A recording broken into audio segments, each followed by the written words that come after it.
Now we're going to install the injectors in this 6BT 210 horse.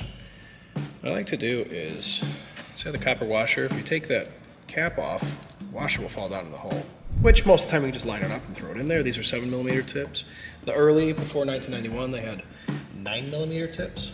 So don't buy a cylinder head and then have your wrong injectors and you have to deal with that. We put a little bit of anti-seize there and it'll hold the copper up. We anti-seize the body of the injector and then the nut. That way, in 12 years, we can get them apart. Chips off. Make sure it's stay clean. Over here. Make sure we line the D10. I'll show you the next one. Start your nut.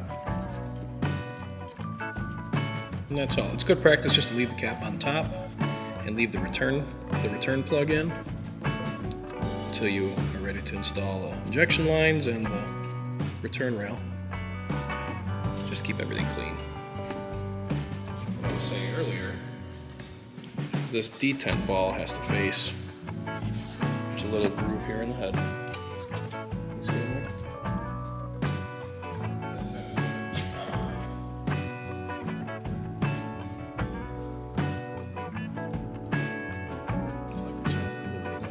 That will do.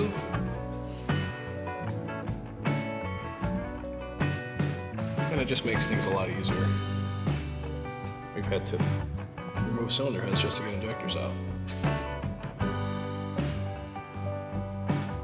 The engines that are very common for this are the D28 Mans, especially number 2 and number 4. Because the aftercooler sits right on top of the injector. There's a connection there that's notorious for leaking. It'll leak salt water and it'll sit on the injector and got it in there. Then you gotta go this.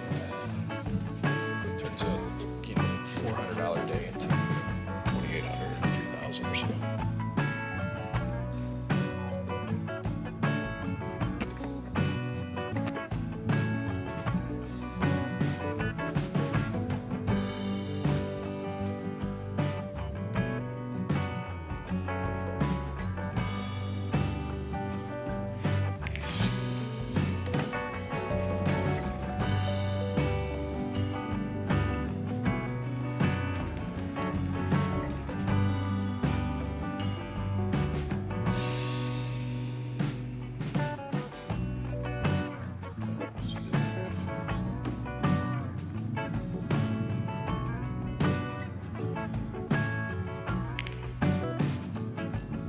So now we are going to torque our injectors into the cylinder head.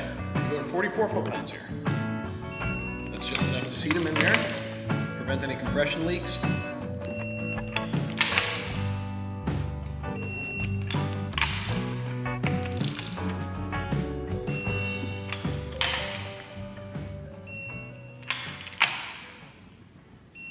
And that's it.